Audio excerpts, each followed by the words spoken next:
Welcome then, all of you, back to TRTN for tonight's coverage of the NLRL Sunday League Season 2 Round 6. Brought to you, of course, by Malwa Transport Incorporated, trucking and cargo logistics specialists of Quebec. I, of course, am Regan Clark, and you join us after a week's hiatus to kick off the second and final half of this fantastic season here in Season 2, right here in Le Castellet, France, at the Circuit Paul Ricard. Founded in 1970 with this particular layout cropping up in 2005. It's 13 turns, 3.5 miles or 5.7 kilometres of FIA Grade 1. Current home of the European Le Mans Series 4 Hours of Le Castellet, which has ran here for the last 15 years coming up on. It's also home of the GT World Challenge Europe Series is 3 hours of Paul Ricard, of which has ran since 2012. The FIM Endurance World Championships Bol d'Or has ran here intermittently since 1978, and the FFSA GT Series has ran here on and off since 1997. Also best known for being the former home of the French Grand Prix and the final circuit to do so, being given the baton by the Circuit Magny-Cours, the last circuit in 2022 to have ran the French Grand Prix, bringing about nearly 120 years of racing, with the first French Grand Prix ever being held in Sarthe in 1906. I'm watching on board with Christian Lebay at the moment, and it has been really quite a season to behold, to say the least. That opening 5 rounds has given us absolute bliss, back to back with these races. 5 different winners, and we'll get on to the story of manufacturers as we take a little bit of an insight here and recap Season 2 from the start. We stay on board with Lebay as we start to recount just how far we've come here in Season 2. Round 1 left fans, spectators and competitors alike biting their nails in anticipation of things to come, and leading the charge after a lightning qualifying in the opening round was Melvin Milliston with BMW. The Swede, whose last win came at round 4 of Season 1 at the Red Bull Ring, had massively upped his game during the off-season, and heading into Season 2 had a serious point to prove, and it was heard loud and clear when the number 68 went on to win the season opener by a long margin. We got to see the first of many great drives this season by series newcomers Francois Dubon, Diman Ivanov, Jason Bush, Ian Skeen, and Axel Cassier, and several others, each bringing forth fantastic opening drives in Spa. We also got to see an experimental entry out of Nissan, courtesy of previous season rookie entries Mike Wade and Hayden Prodger. The GTR ultimately proved too unstable for relative competition. This was crowned by that massive crash we got to see down at Blanchimont by Hayden Prodger. This cemented the Brits' decision to move to Ferrari with immediate effect going into round 2. Series mainstays Wesley Kuiper, Carmelo Abate, James Mason, and the reigning and defending champion of Season 1, Christian Lebay, also got their hands full inside the top 10 for round 1 of the championship. However, wavering strategy calls and damage ultimately squandered Kuiper's result, the Dutchman vowing to hunt down a win in the next round. And heading into Donington Park for our first of 2 British rounds this championship, that is precisely what Kuiper did, taking pole position from Honda's Hayden Puttock, whose previous sighting was atop the top step of the podium in last season's finale round in Germany in his tenure with Aston Martin. Into lap 1 they would collide round turn 1, the Honda collecting the worst of the hit, with Puttock spinning off at Redgate. During round 2, we got an even better look at the battles by a myriad of drivers across the grid. One of the more controversial elements was that coming towards the back of the grid, the battle between James Mason, Axel Cassier and Alex Marignon, all locking horns with several bumps, rubs and scrapes in what became a feral outing for position.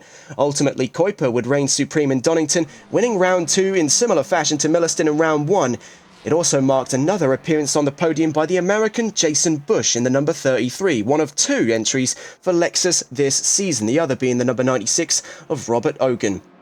And on his inaugural drive for Ferrari in Season 2, Hayden Prodger secured his second ever career podium in GT, taking 3rd at his home race.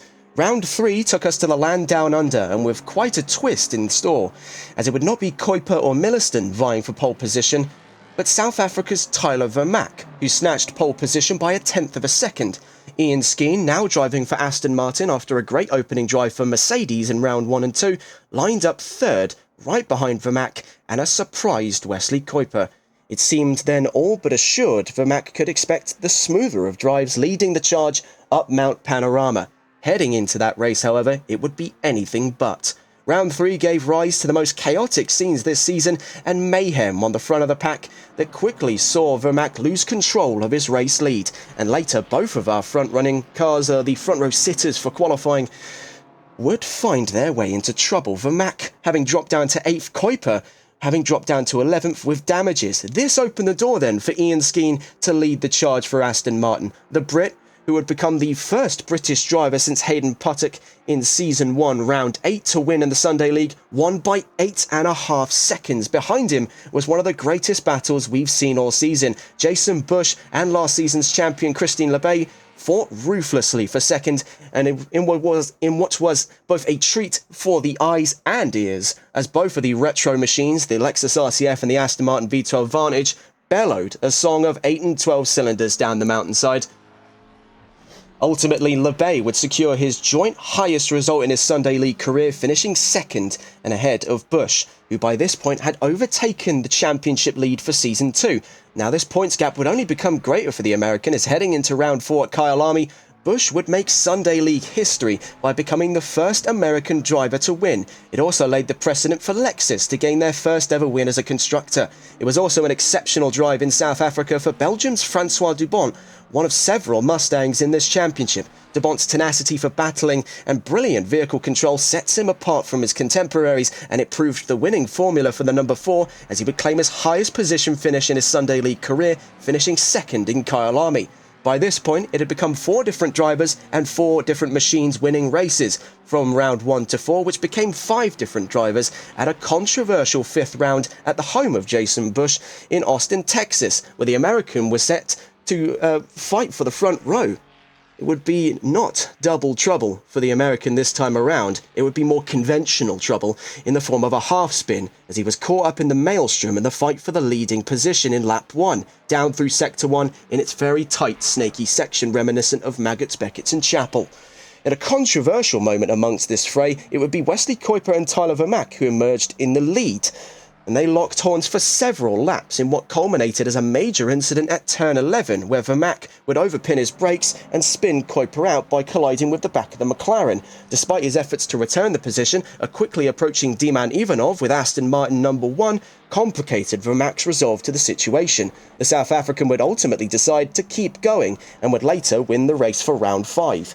However, a statement released post-race by Race Control had decided that the incident was to be punished, and that the number 5 of Tyler Vermaak would receive a 10-second penalty, dropping the South African from 1st to 5th in the race, giving the race victory to Diman Ivanov, who, like Bush in the round before, made Sunday League history by becoming the first Bulgarian race winner. It would also give Aston Martin their 2nd race win this season. It would become Ivanov's 3rd trip to the podium. Wesley Kuiper would inherit 2nd in that race. As a result, Hayden Prodger inherited his 3rd career podium.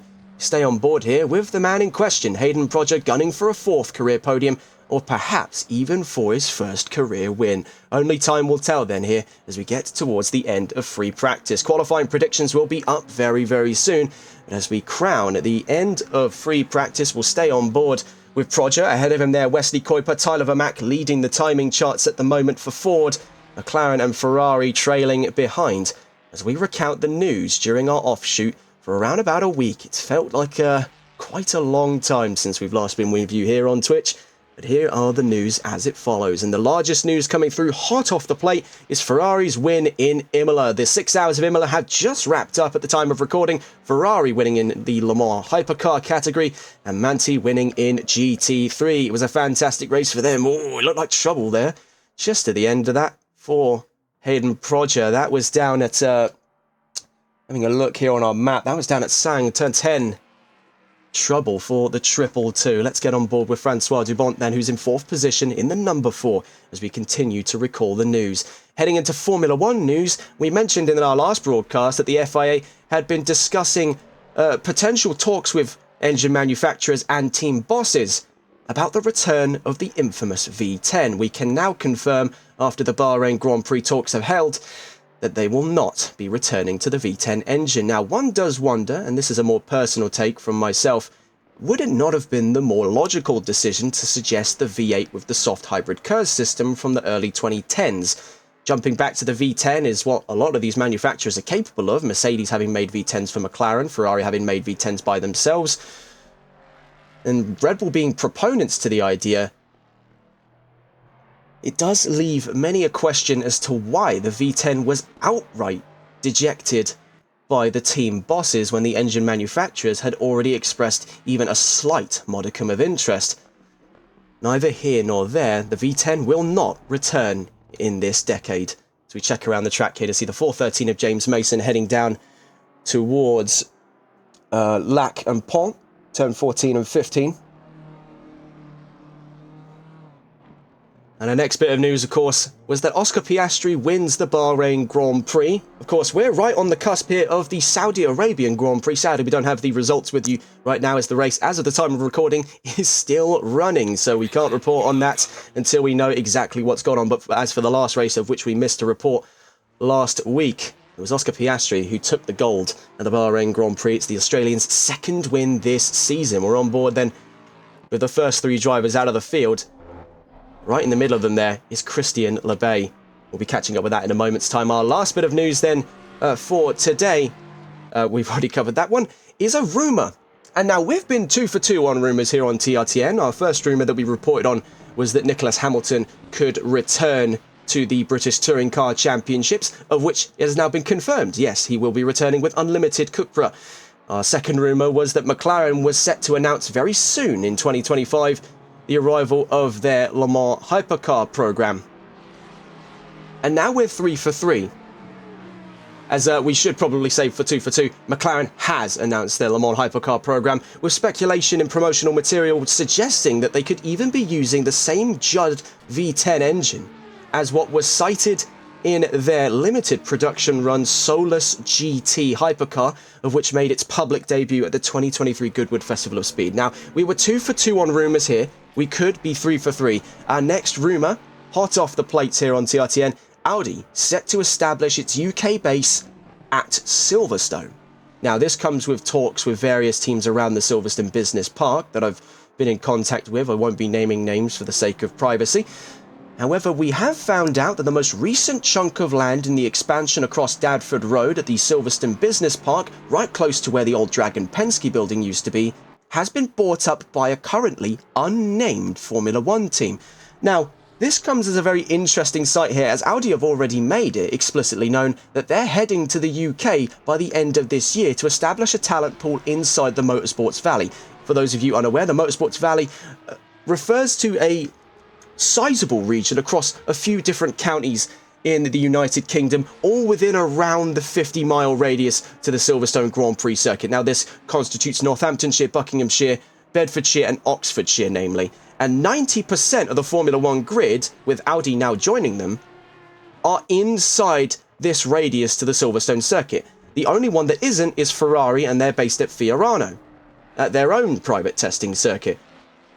With this chunk of land being bought up, for those of you who know the geography of the Silverstone circuit and the areas around it, Aston Martin have a facility 3 times the size of Cadillac's, and they're expanding up and away from the track, not inwards towards it. Their facility has massively grown in the last couple of years that they've inherited it off of Racing Point. Cadillac's facility is on the other end of the business park in Silverstone, all the way on the other side down towards WSP, or KWSP. So this leaves an interesting little remark. It's a smaller facility, around the size of the composites building for ProDrive or Cosworth, which is also in the neighbouring area. Could this very likely be the establishment of a regional facility for Audi at Silverstone? Well, there'll be more to come in due time, but this is mostly speculation at this time. Well, with the news slightly running over into qualifying, we stay on board with Christian Lebay. Jason Bush behind him, James Robertson not too far away. We take a look at our first times to roll in on the charts here. I'll be very, very short to it. And as we wait for those to arrive, let's recount our qualifying predictions for today. And it looks very hopeful for Tyler Vermaak, despite being given that penalty last race that robbed him of his race win. The South African re-emerges after the season break, reinvigorated for a fight with the fastest time in qualifying predictions. Jason Bush is predicted at second, with Kuiper third, Cassier fourth, Proger fifth, LeBay, who's on screen at the moment, in sixth, Cheeseman seventh, Ivanov eighth, Mason ninth, and Dane JK with Mercedes in 10th. So we see there Jason Bush, Hayden Proger and Christian LeBay, now James Robertson as well, become our first times on the chart. Looking at balance of performance here, you can see it's still very much so in the ballpark for Christian LeBay. He's lost the most amount of weight on any car in this race, 40 kilos for the V12 Vantage, only 7 kilos lost for Honda's NSX, only 3 kilos lost for the Lexus RCF, so Jason Bush doesn't have anywhere near the weight advantage that the Lexus normally carries with it coming into these races this time around. Ferrari also only having lost 3 kilos, Porsche losing 2, Aston's V8 Vantage gaining 5, BMW gaining 8, McLaren gaining 9, and Mercedes and Ford both gaining 10. Does make for a very interesting state of affairs coming into qualifying, but we can see at the moment taking pole position by a measly 0.03 of a second there. That is an infinitesimal gap to kick things off. Is Tyler Vermaak, our predicted pole sitter. Can he turn this dream to reality, and can he reclaim the mantle? He missed out on that back in the Circuit of the Americas. He's gunning for gold the second time round. Let's see what goes on then in qualifying. We're watching at the moment here just with Hayden Proger. He's looking on for an improvement north of 0.7 of a second. Will stay on board with the Ferrari as he makes his way down through turns 12 and 13.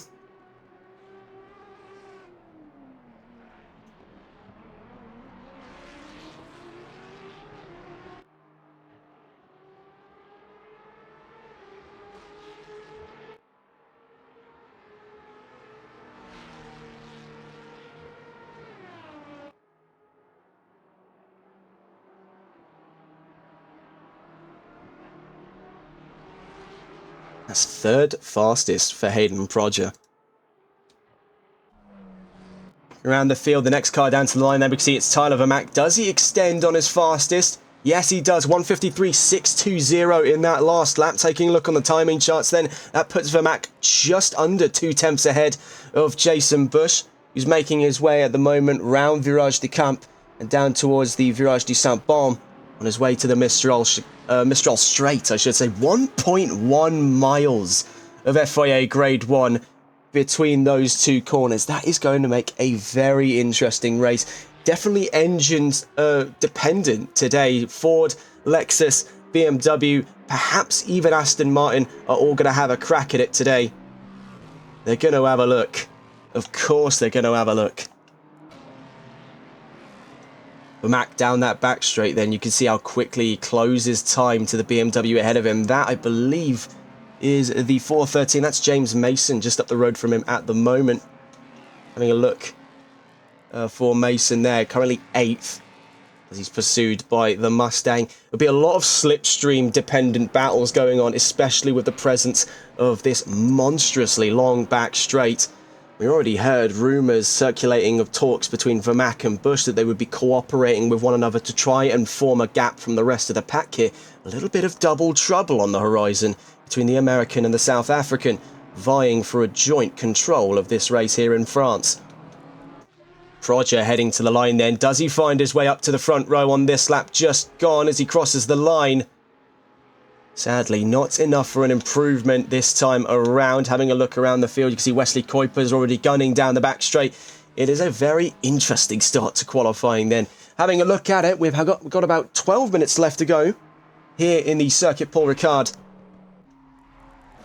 Starting off very, very strong. Vermaak across the line of 53.517 is his new fastest, continuing to open the gap up there. Now 2 tenths just under 3 to Jason Bush, who's making his way now around Virage de Bandor, down towards Virage de la Tour, and Virage du Pont turns 12 and 13, but the American appears to be slowing down. He's coiling himself up for another run here at Paul Ricard. Next to the line at the moment, the number 66, Marian Stoyanov with Aston Martin. One of several Bulgarian GT drivers in this race.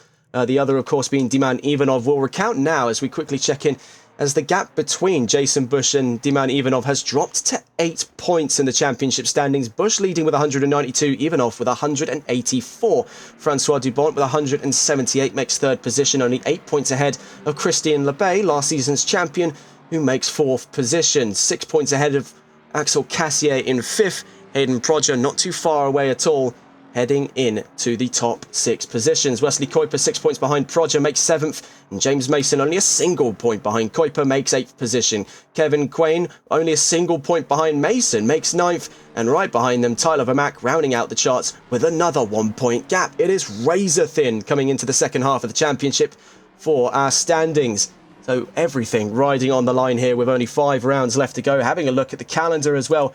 We're here at Paul Ricard in the here and now, April 20th. And then next round we're going to Imola. Then we're back in Great Britain for my favourite track on this calendar. The Silverstone Grand Prix circuit makes round 8 of the championship. Watkins Glen takes us to Schuyler County, New York State in America for the penultimate round. And then we head to the Temple of Speed, the Autodromo Nazionale di Monza, for round 10. And the final round of Season 2. We check in then. Next onto the lines at the moment is Kevin Quain. Crossing the line there, still in 9th position. Next to the line is the number 95. Now, this is Max Axiom. We saw him last round at the Circuit of the Americas. The Guatemalan had quite the good opening drive, but it was marred by chaos on all fronts to either side of him. So he was really quite swamped through for his opening drive, but made good on his word and definitely put some real grit and determination to that drive. It is a real pleasure to see him back on the grid for this round of the championship. Jason Bush then down to the line. As he crosses the line, it's not enough for pole position. He sits right where he was the lap before. Hayden Prodger is down to the line in the 222 Ferrari. Does the Brit find his way to the front row? Also, same story here. We're seeing a little bit of en passant, as they say, inside the top 3. A little bit of a stalemate here in the circuit Paul Ricard. Next onto the line, by the looks of it here. We had a look on our map just to quickly check in. Francois Dubont now up to 4th. We were watching here with Diman Ivanov. Last round, I should say, is provisional race winner. Ivanov will be beside himself on a great result. He was constantly in the fray at the Circuit of the Americas there and capitalised quite greatly on the mistakes of the drivers in front of him. That 10-second post-race penalty for Vermack has really given light to Ivanov's championship bid charge here. He could be gunning for another championship win with Aston Martin, the first of which coming from Christian Lebay in the V12. It could be the day of the V8s in Season 2, but it's really going to be quite the story to tell. Bulgaria versus the United States for the championship bid here in Season 2. A story much similar to that of Carmelo Abate and Christian Lebay, now being told by the Lexus and the V8 Astons.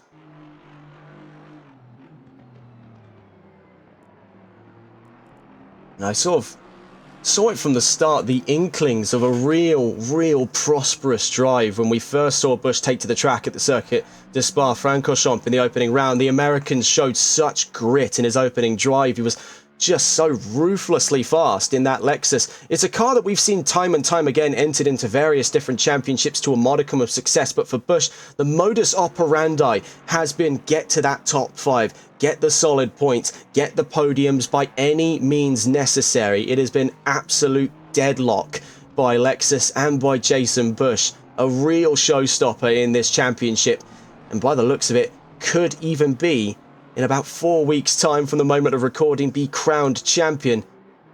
Anything can and will happen in championship situations such as these, and as we've seen, it's razor thin inside that top 10. It is truly, in this time, any man's game here at the Circuit Paul Ricard, on a track that doesn't have many people's best interests in mind. Not a lot of people like racing here at the Circuit Paul Ricard. It's a very Marmite track, of which has been a repeating pattern in this championship. Plenty of these divisive, crowd-splitting opinion tracks.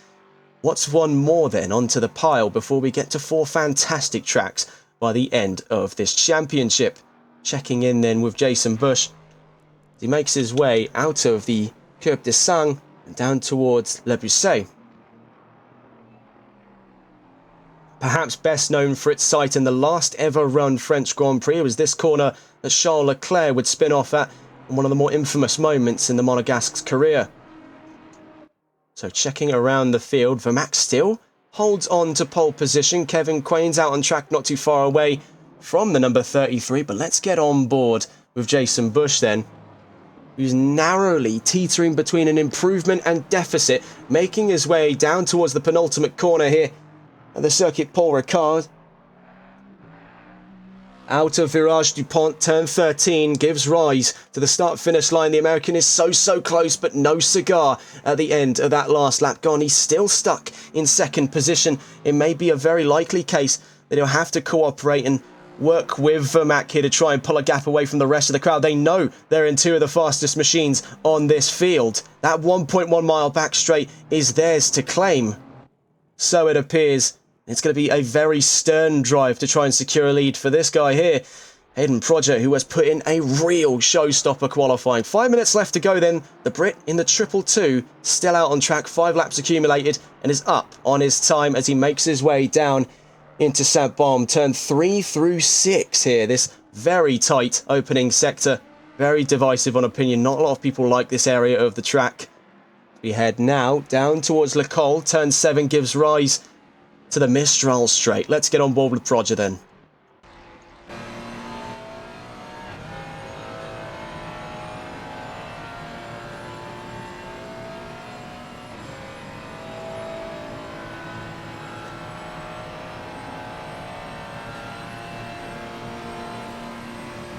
Here right around top gear there.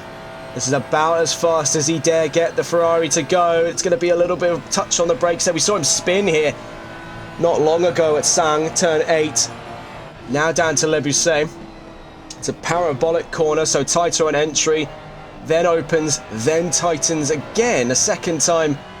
Very odd shaped corner indeed, up towards Bendor at turn 10. And this is perhaps the area of the track, just like Sector 1, where a lot of people have their disagreements about GT's involvement here at the Circuit Paul Ricard. It is still through and through designed as a Grand Prix racetrack, and there's always going to be that degree of sort of this awkward one-size-fits-all kind of nature. Now, one of the greatest attributes of the Circuit Paul Ricard is just the multitude of available variants. It is a very modular track that can be customized and augmented in whichever way the series it's hosting fashions. Right now, though, we're pretty close to what we're running at the French Grand Prix, minus that Mistral chicane. Some could argue that would have been a well-needed addition, just a little bit of a sort of momentum breaker down that back straight. It is definitely going to make things a little bit one-sided, especially in those opening laps for BMW, Lexus and Ford, our 3 straight-line bullet cars. Bit of a snap there over the curbs as he makes his way out of turn 4. That was trouble for Hayden Prodger. It's conquering these technical sections of the track on cars that are going to be running medium to low aero setups is what's really going to rack the brains of quite a few of these competitors today. It is a very awkward track by nature. Had it had the Mistral chicane in there, there wouldn't really be much of a question of needing a lower aero setup to take as much advantage as one can get down this 1.1 mile back straight. But because of its inclusion, it's almost a miniature Le Mans in that sense. You're going to have to spec for both. You won't be best in both, but you'll have to be close enough. It's a real jack-of-all-trades, master-of-none setups here. And one driver who's really been racking his brain around it, if we can find him on track, hopefully he is out for the sake of demonstration, is Wesley Kuiper. Now, we've seen firsthand here on TRTN Kuiper's mastery of the vehicle setup. And fun fact, Kuiper does go in private to make all of the setups that he runs in these races and then publishes them online on the K1 Esports Setups channel. And he really did find this to be quite the challenge. It is a sort of miniature Le Mans, like I mentioned before. Let's say even some sprinklings of Spa-Francorchamps in there. You can see these awkward, slightly raised catcher curbs, especially around Sang and Bousset, have really been catching some drivers out. Same story down at turn 4 through 6 at Saint-Baume. Here's Dane JK, his first appearance since Season 1, actually. We were hoping to see the American sooner. Number 75 returns to the grid for the second half of Season 2, after a half-season hiatus, as it were. Dane JK returns to the grid. He's predicted 10th. He's currently 2 positions out. And with the final minutes of qualifying closing in on us here, has he the grit to find his way up to the top 10 just in time for the checkered flag? Or has he got a bit of work to do here on his return to the Sunday League? Only time will tell. Right now he's down on his time and gearing up for another run here. His last available run to do at the circuit, Paul Ricard. Checking around the field then, the number 75 just makes his way to the timing line now. Dane JK starts his final lap in qualifying. We're getting on board with the next car to set a flying lap time with about 30 seconds to drop the 22 ahead of James Mason, that being John Prine. May just have enough time for one run left. As for James Mason, this could very likely be the end of his qualifying endeavours in France here at Le Castellet. Let's see what Mason can do. We do have an interesting story to tell as we get towards the grid, namely one big manufacturer change for one of our competitors. We'll get on to that after qualifying.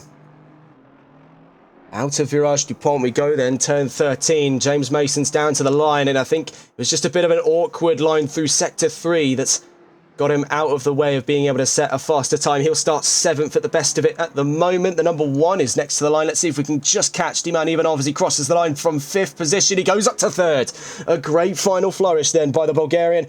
Winner in last round at the Circuit of the Americas.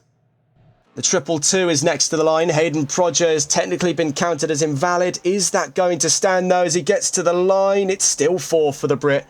Still a very solid qualifying session, but let's see where the penny drops in the fight of Bush v Vermaak. So you can see the 94 and the 33 right alongside one another, heading out of the Virage Dupont at turn 13. Down to the line we go then. The 33 is ahead of him. Jason Bush crosses the line before Tyler Vermaak crosses second. Tyler Vermaak holds on to pole position. One more car to the line at the moment. It's Scott Milbank with BMW. Out of Virage Dupont we go then. He's on an improvement from 11th. Could he find his way inside the top 10 positions on the final lap of qualifying here in round 6? Gets to the line. Sadly, just not enough. You can see only nipped out of it by 0.03 of a second. That's by fellow BMW of James Robertson in the 666. Very interesting way to kick off the second half of the championship. Then Tyler Vermaak on pole position. Jason Bush in second by just over 1/10 of a second. Diman Ivanov third by half a second ahead of Hayden Prodger and Francois Dubont to round out that top 5 full grid coming up very, very shortly. Now, we wanted to try and find them here down in 15th position. Now, he took a qualifying ban for swapping cars. This is Dave Bond. Now, he's more been commonly cited driving in the Ford Mustang. He was one of the only driver moves over the course of the midway of this season. He's moved to BMW for this round of the championship, sporting the white and red livery. Down towards the back of the field there, you can see him tucked in between, I believe that is John Prine and Kyle Jenkins to his front and rear there. So, getting a full run of our grid for round 6 of the championship, it's Tyler Vermaak on pole position. Jason Bush joins him on the front row, the American hunting down an even greater extension to his championship bid. His rival at the moment, Diman Ivanov, is breathing down his neck from the second row there. Right alongside him is Hayden Prodger, gunning for his first career win after his 3rd career podium came at the Circuit of the Americas last round. Francois Dubont rounds out the top 5 with Wesley Kuiper 6th, James Mason 7th, Christian Lebay in 8th position, Kevin Quain in 9th, his fellow driver at the Malois Racing Team, and then rounding out the top 10 is James Robertson in the 666 BMW. Milbank, we saw at the end of qualifying, made his way to 11th, ahead of Dane JK and John Prine. Behind him, Max Axiom and Dave Bond. Marian Stoyanov 16th, Kyle Jenkins 17th, Ben Cheeseman starts from the back in the 114. So this is going to be a very, very interesting one. And before we get on to our formation lap, we'd like to remind you of our sponsors. And it wouldn't be possible to record these sessions without them. Of course, that's our sponsors over at Malois Transport Incorporated, cargo and trucking logistics specialist of Quebec. If you or someone you know are located in Canada and are looking for an efficient and professional transportation brokerage service for your business, visit their website at www.malois-transport.ca. That's www.malois-transport.ca. It wouldn't be possible without our sponsors here on TRTN. It really means the world to us to have such good sponsors backing us. They've been incredibly supportive of our work. And here's to plenty more rounds on the horizon then, alongside Malwar. Getting in then to our our formation lap. Got a little bit behind myself there. Our formation lap for round 6 of the championship. It is going to be a very interesting start looming upon the horizon. The fast accelerating Aston and Ferrari on that second row, right up against the long-winded straight line bullets at Ford and Lexus. So taking us away, we're on board with our pole sitter Tyler Vermaak, who starts at the front for round 6. Having shifted to the number 94, previously accounted for as the number 5.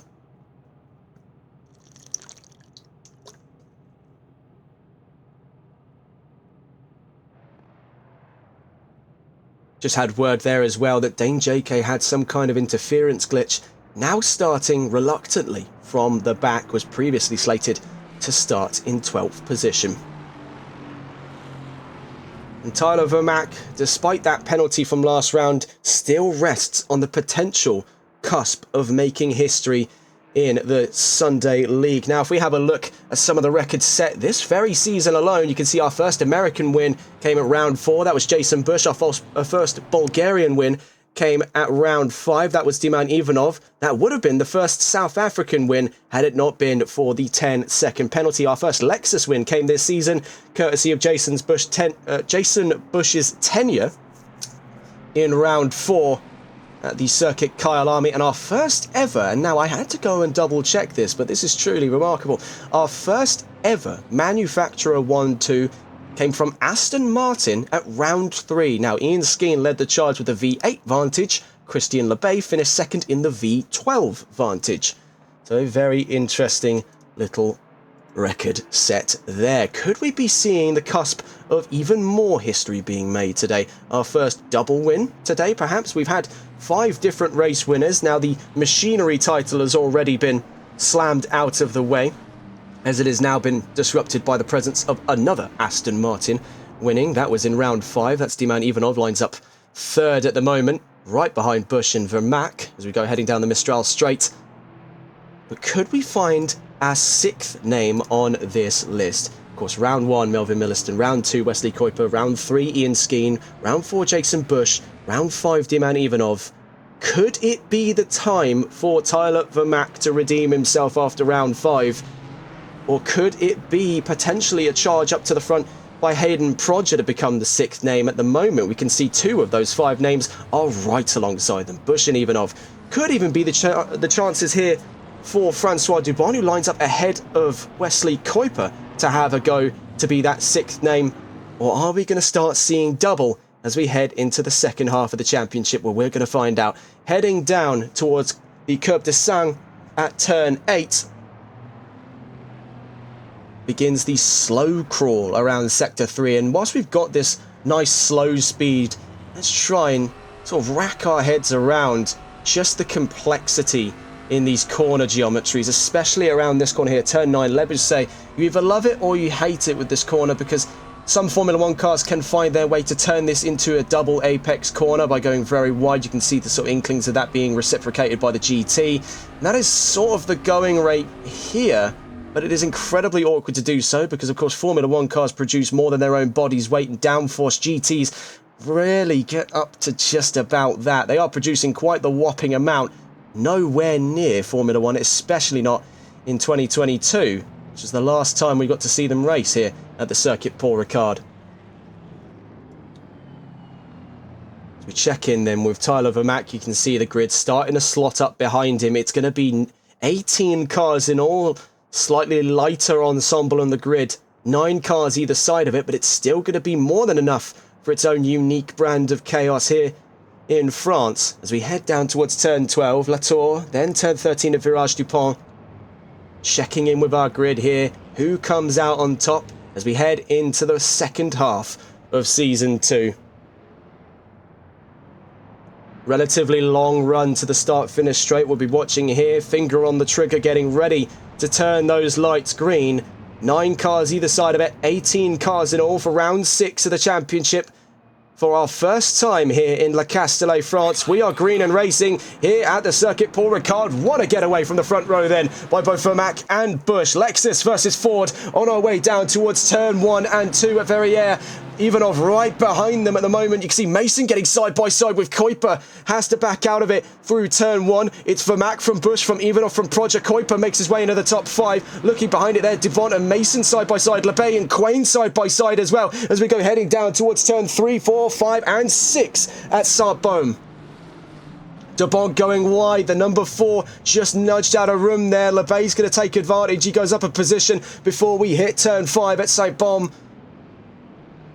You can see Quain was also caught up in major trouble. Same story for Robertson. It's Vermac from Bush, Ivanov, Proger, Kuiper and Mason. LeBay, Milbank, JK, Debon, Prine behind him there as well. Max Axum and Marian Stoyanov in our top 13. We're watching though with Francois Dubon. Lost a little bit of steam in the first couple of corners, especially down towards Saint-Baume. You can see he really lets the V8 sing here. It's the battle of the V8. You can see the Aston behind them as well, as it's side by side between Mercedes and Ford on our way down towards Saint for the first time. Turn 8 is coming up very shortly, and out in front of it in the fight for 9th position is Francois Dubon. Both of them going a little bit wide, going even wider with Scott Milbank pouncing towards the inside as we hit Levusset. Milbank side by side with Dubon. Can it be 2 positions for the price of 1? 44 versus 4 as we head in towards turn 10. At Bendor, then Village.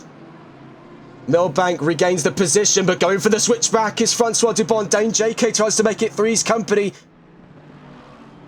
Heading down towards La Tour, turn 12. What can Francois Dubon do? He's held his nerve very nicely on the opening lap. Then the Belgian up to 8th position. 2 for the price of 1 in Sector 3. Fantastic stuff. Checking then up on our front row. See what the state of affairs is at the moment. Now, we already caught wind of potential strategies on the front row between Vermac and Bush to start forming a gap away from Ivanov, Proger, Kuiper and Mason, who we can see on screen at the moment. So a little bit of cohorts going on at the front row, so it may seem, as already they've pulled about a second from Diman Ivanov. We're watching here with Wesley Kuiper caught firmly in the middle in a 3-car battle for 4th, just up the road from them as the car in 3rd. On the back of the podium, Diman Ivanov in the number 1 Aston Martin. We're on board with the 111 as we go heading towards the Mistral Straight in a moment's time. This is all in that fight for 4th position right now. Could elevate itself at a moment's notice as we hit the back straight.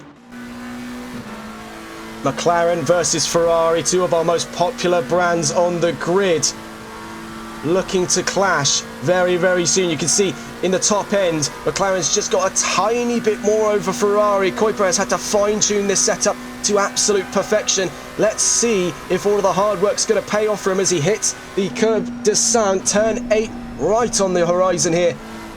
Out through turn 8 we go. He's held his nerve quite nicely, a little bit over the line, but you can see guided back in by the markers down towards Levusset.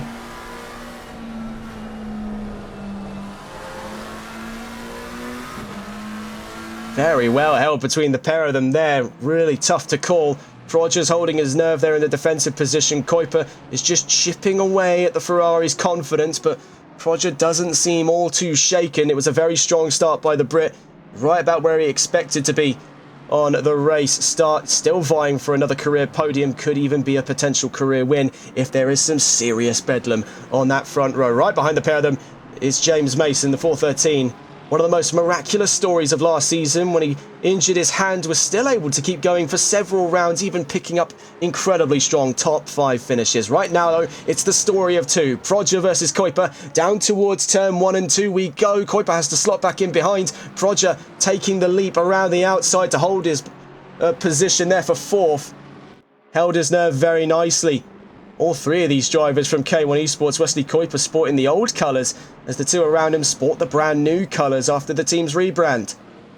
You can see up on that front row, it's still not far enough away between Vermac, Bush and Ivanov to keep these guys at bay. It's going to be very close by the way things are looking. It's 3's company up front and it's 3's company out back here in Le Castellet.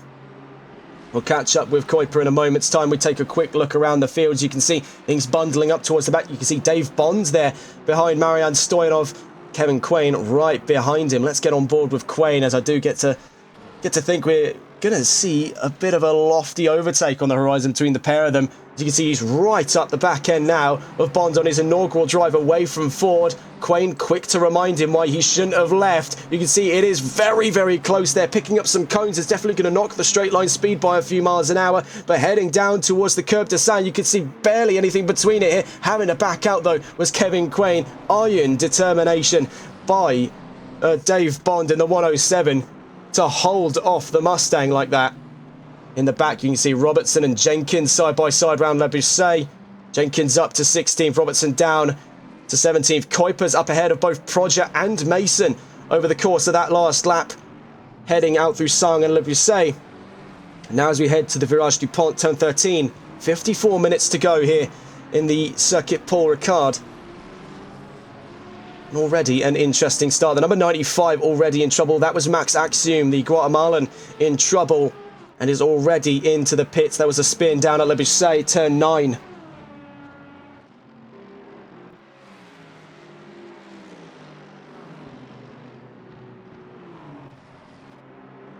can see absolute bedlam at the moment. Stoyanov and Quain were side by side. Stoyanov's going to try and hold the inside. Quain right alongside him, swings it the long way around town. Bond's not too far away at all. And behind the pair of them, that's Ben Cheeseman in the 114, the Chrome and Red Vodafone McLaren, eyeing up the targets ahead of him, all the way up towards the back of our top 10.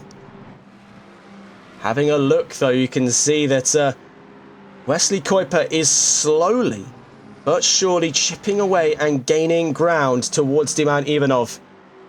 He's only 8 points away from that championship lead. Ivanov needs every position here before he can get the Aston into gear in the rounds coming up. He knows right now it's going to be a very, very tough fight to keep Lexus out behind. So heading down towards turn 8 at Sang. Checking in with Diman Ivanov, number 1 then, winner of last round.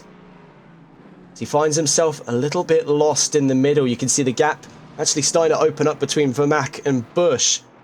So whether or not this is all part of their plan to cooperate with one another and build that gap away, Ivanov still staying with as that gap slowly chipping away from 1.7 to nearly 1.5 seconds in the last couple of corners between himself and the 33 Lexus in front. Looking here is the fight potentially on our hands for 5th position.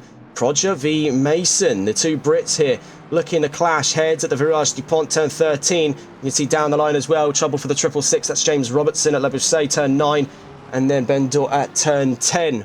Right now, though, we're watching the fight for 5th from the perspective of the defending car of the two, Hayden Proger. Making our way down towards turn 1 and 2, then we'll get a look at the onboard cameras just to give you some perspective of how close that BMW has been hanging around the back of him. A little bit of understeer by Mason out through turn 1 has definitely opened the gaps up a little bit here. It's an equal distance between the McLaren in front and the BMW out back. Proger finds himself constantly in limbo on this fight here for 5th position, of which he's having to defend for. Could elevate at a moment's notice into the fight for 4th position as he's gaining ground on Wesley Kuiper. He'll ultimately lose out time, though, as we hit the Mistral straight, that McLaren having ever so slightly more top end than the 296 Ferrari. Maybe this could change with the introduction of a little bit of late-winded slipstream. He's 0.7 of a second out, ever so slightly inside that vortex.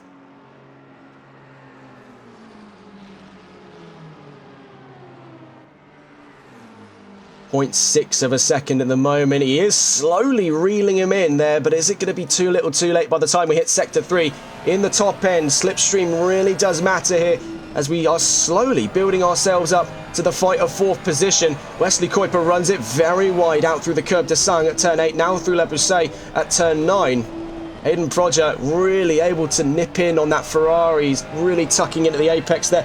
Plenty more rotation for the Ferrari at the sacrifice of that straight line speed. It is a real waiting game here because the moment he does get out in front, he is totally at the mercy of Sector 1 to give him the kind of gap he wants to keep Kuiper at bay, down 1.1 miles of Grade 1 tarmac. Down through turn 12 then, through Virage du Pont, turn 13, to kick off lap 5. Looking up front then, after 10 minutes covered in this race, we stay on board with the fight for 4th between Wesley Kuiper and Hayden Proger. as Tyler Vermack leads this race by 1.5 seconds to Jason Bush. D-Man Ivanov makes third and is slowly closing time to the number 33 Lexus. The championship rivals could be clashing heads in a moment's time. Wesley Kuiper is in fourth. We're watching with Hayden Prodger from fifth as he chases down the Dutchman. The 111 versus the 222. Behind them, the 413 of James Mason slowly being intercepted by Christian Lebay in the 119 Aston Martin. Francois Dubont in 8th position in the number 4 Mustang is ahead of Scott Milbank. Behind them, rounding out the top 10 is John Prine in the number 22 Aston Martin V8 Vantage. Kevin Quain, his fellow driver at the Malwar Racing team, makes 11th position in the 706 Mustang. Marian Stoyanov in the number 66 is 12th position. Dave Bond on his first drive with BMW is up to 13th. Ben Cheeseman in 14th. Jenkins 15th. Robertson 16th. And Dane JK in the pit in 17th. Already having lost one driver, I should say, over the course of this race. We are potentially on the cusp of losing another. It's half a second at the moment in that fight for 4th position, down towards the Curb de Sang, turn 8.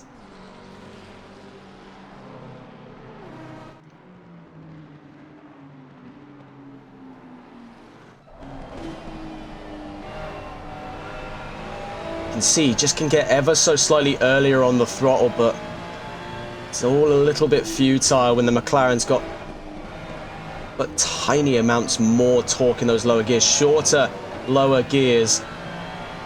It's just giving Kuiper that edge. Out through Latour, then turn 12. A very dodgy left-hander. Very easy to throw the weight of the car around like that. Now through Virage DuPont, losing time to Kuiper. Could find himself backed up then. Back into that fight for 5th position. Looking to defend from James Mason. We'll catch up with these three later on as we take a look around the grid to see where our next fights could be coming from. One definitely on the bookings at the moment is Christian Lebay versus Francois Dubont. The two are set to meet in a moment's time. 0.7 becomes 0.5 of a second, becomes 0.4. We'll stay on board then with Francois Dubont as he next eyes up last season's champion, the 119 of Christian Lebay. Francois Dubont has always been a real adept fighter in this championship. You can see there, caught up in the traffic between Prodger and Mason is Dane JK in the number 75 Mercedes as we head down towards the Mistral Straight out of the Saint-Baume section, turn 6, then turn 7 at Le Col. Could these two find their way into the midst of it? You can see the Mustang is a phenomenal car in a straight line, but so too is the V12 Vantage, and miraculously so, it's the first of very few rare occasions we've seen this season in quite some time that the Aston Martin is outpacing the Mustang for straight line speed. That is normally Ford's bread and butter, but you can see the 7th generation Mustang is struggling up against Aston Martin's last generation machinery. Dane JK takes a huge tumble out through the Curb de Sang, turn 8, perhaps rear-ended there by James Mason. We couldn't see there from over the perspective of the Aston in front, heading down towards turn 8. You can see, yes, there was perhaps a little bit of contact between the BMW and the Mercedes. So heading through Village at turn 11, now to Latour at turn 12. These two ever closer in that fight for 7th position. Francois Dubont trying to find his way around. He's experimenting with the line here to see where does it land down at the Virage DuPont. We've just got word as well from Dane JK that he was not rear-ended. The cameras were very deceptively close there. So as far as we're led to believe, it is a rear-end step away for the number 75 Mercedes. Technical troubles for rear aero and rear available grip as he went over the curb at turn 8. Very similar to what we saw then in that case to what I think was Hayden Prodger in his incident during practice. We just stay on board then with Francois Dubont and Christian Lebay as they go heading down into Saint-Baume, turn 3 through turn 6 in this opening section of the track. Out through turn 5, then turn 6, side by side between the Mustang and the Aston. It's incredibly close between the pair of them. The Belgian, though, emerges in 7th. But as we head towards the Mistral Straight, could it be for naught? He was already struggling to keep wind with the V12. Christian Lebay makes it side by side. 8 cylinders versus 12 down the Mistral Straight. This is absolutely sensational stuff. Old meets new. The V12 looks to emerge victorious in that fight. Down the Mistral Straight, there was nothing the Mustang could have done. So as we make turn 8, Will he have slightly more manoeuvrability? He's going to go for it around the outside. Where does he land as we get towards turn 9? He's ahead. What a move there by Francois Dupont. Absolute grit. He had to lick the stamp and absolutely send it. Express delivery through the Curb de Sang and Le Bousset by Francois Dupont. That is properly risky there. Real gusto in the move by the number 4. Held his nerve very, very nicely. Out through Latour, down towards Virage Dupont. We've got another straight, the opening straight this time around on our hands. So we go heading down to start lap 8 of this race. What a way to kick off the second half of Season 2, but with a fantastic fight between two of our most entertaining drivers to watch. We'll catch up with these two then in a moment's time. They head down to Saint-Baume. Let's see then. As we see James Robertson's picked up a drive-through penalty on his chase there against Ben Cheeseman, which he's looking to serve now, making his way into a very short pit lane here, the Circuit Paul Ricard. Not like the one used in Formula 1, which curves off of the end of Latour at turn 12, the GT one. You really do just have to dive for it along the opening straight. Looking here, Wesley Kuiper up and ahead of Hayden Prodger, but by 0.7 of a second. The Brit has been able to keep the 111 in sight the last couple of laps here. Looking up front though, pardon me. Things are looking incredibly interesting in the fight for second. We're watching then from the perspective the number 1, Diman Ivanov, last round's race winner, and the round before that's race winner right in front of him. That's Jason Bush, and the two are contenders in the championship lead here in Season 2. Aston Martin versus Lexus meets on track, an 8-point gap between the pair of them as they make their way out of Bendor to Village now and Latour at turn 12. They are incredibly close to one another. The idea, I believe, between Bush and Vermaak was always to try and keep the gap lively between anyone and the Mustang. Bush's endeavours are all but clear here. He's looking to defend for love nor money against Diman Ivanov. You can see just down that opening straight how much of a gap he's able to open up with that Lexus. It is an absolute freight train here, the Circuit Paul Ricard. Out through turn 1, then makes turn 2.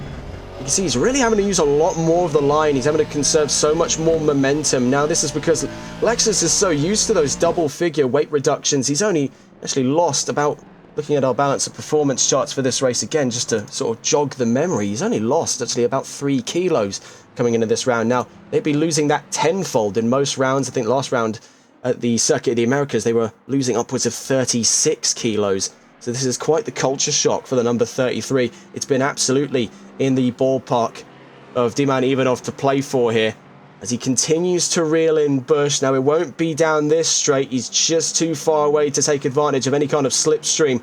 But as we go barreling down towards turn 8, this is where he gets his opportunity to reel the Lexus back in.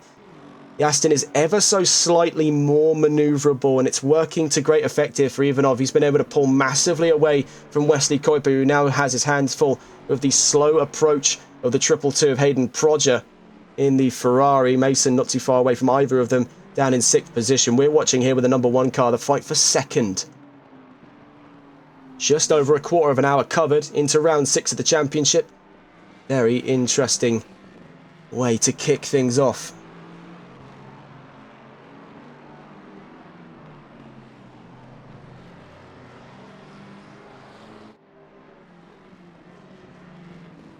Really, you've got to hand it to Lexus. As a manufacturer who's really been around the block, the RCF is tried and true technology. It's been kicking around since the mid-2010s. With only one Evo package, and even then, is still an incredibly competent competitor in the world of GT3 racing. It was really a case for a lot of them that for manufacturers, they jump ship well before the car ever becomes completely obsolete. And we can see Lexus is already developing a brand new car, and this is going to be the big one, I think. This is going to be the banker. They don't develop a car unless they absolutely have to. And they've got the full backing of Toyota Gazoo Racing on their side as well for their brand new GT endeavours. Things are set to get very interesting for Lexus, and this is sort of the swan song of it then, with the Lexus RCF. What a fantastic machine that is. You can see in the background here, 0.8 of a second between Prodger and Kuiper. Behind them as well is looking to be an interesting battle emerging. James Mason versus Francois Dubon. He's already up and ahead of Mason after passing LeBay. Francois Dubon is really hauling it in this race today. Really, you've got to hand it to him there. It has been a properly solid drive. You can see here Kevin Quain slowly catching up to Scott Milbank. BMW versus Ford. We'll stay on board with these two. We'll have a look. We're going to have a look. Side by side, very nearly. He's having to switch it back. He's going to try and run around the outside. So what is the gamble at play here by Kevin Quain in the fight for 9th position? He's going to let Scott Milbank run the length of the corner. I think there was maybe the idea that he could have potentially switched it back, but it's such a high-speed corner. It would take millimetre precise movements on that Mustang to make that possible. I think it was just a gamble that he wanted to try and get inside the head of the BMW, force a mistake out of him there. Nonetheless, both of them have kept good to keep out of any major incidents. We're back on board then. The other fight of BMW and Ford, that being Francois Dubon versus James Mason. And these two, I will add, are slowly catching up to Kuiper and Prodger. And we actually want to get on board with that because that's even closer than the two behind them. Two battles set to become one very soon. We're watching them with Hayden Prodger. We'll be checking in with Wesley Kuiper in a moment. So you can see in the background was that previous battle from before. Francois Dubon versus James Mason. Trailing on them at the moment is Christian LeBay in 8th position. Tyler Vermack still leads this race. Right around here in that opening sector where it's very rotation dependent is where that Ferrari has got the McLaren pinned down. But once we hit the back straight, all of that hard work is paying off for Kuiper and his development time for that car, because it just starts flying away. Those two extra cylinders are working wonders for the Dutchman at the moment. He's in 4th position, about 7 seconds away from Diman Ivanov, who is ruthlessly hunting down Jason Bush for control of a front row finish. Now, these two have got their own battles to be fighting. Both of them separated by only 8 points in the championship. Looking behind them, you see things get very elbows out through the Curb de Sang, turn 8. Gives rise to turn 9 now. Dubon from Mason, 0.5 of a second. Not too far away is still Christian LeBay. So any trip up between these two is for the Canadians' gain in the 119 Aston. 0.4 of a second. You can see now out of Village, down towards La Tour, turn 12. This is where the Ferrari's really able to nose in and get some proper ground. At the Virage du Pont now, turn 13. He's right with Kuiper, but there you can see just conserving a tiny bit more of that momentum. Couple that with the McLaren's remarkable, practically unparalleled acceleration is what's keeping Kuiper at arm's length here to Prodger. The Ferrari is really throwing it against every single corner. He's throwing everything he can into this performance. This is going to make for when they do get close enough, because I see it right now as a matter of when and not if these two get side by side. I think we're going to stay on board because we're getting dangerously close to the premise now. If he can stay glued to the back of that McLaren down the Mistral straight, 1.1 miles, he'll still be in the slipstream. He won't have let go of Wesley Kuiper. Now, the Ferrari is pretty solid when it comes to not having to deal with aero stall over the nose. You would really have to be breathing down the neck of your opponent to have such effects. Wesley Kuiper's trying to break the toe then on the McLaren. He's tried his luck, but still 0.3 seconds away from him. We're now watching the build-up for the fight of 4th position from the perspective of the attacking car. 222 versus 111 then here at the Circuit Paul Ricard. And slowly reeling in, Hayden Prodger's going to have a look. He's going to try for it. No, he isn't backing out then. At the Curb de Sang, turn 8. He was hoping Wesley would have tried to cover off that move. These are two very experienced drivers from completely different walks of life in the sim racing world. Hayden Prodger hailed from the world of rallying and Grand Prix racing. Wesley Kuiper has been tried and true with GT for most of his sim racing career. This is going to make for a very interesting dichotomy here. You can see really getting his elbows out through most of these corners, trying to find the line, tucking in wherever it's possible. Hayden Prodger has a properly aggressive mindset coming into this race. One that is getting him ever closer to Wesley Kuiper.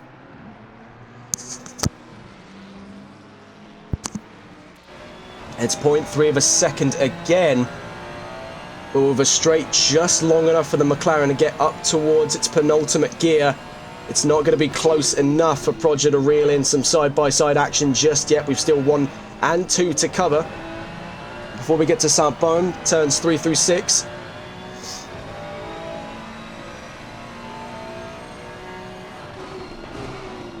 Properly late on the brakes now, channeling some of that former experience at this circuit in Formula 1.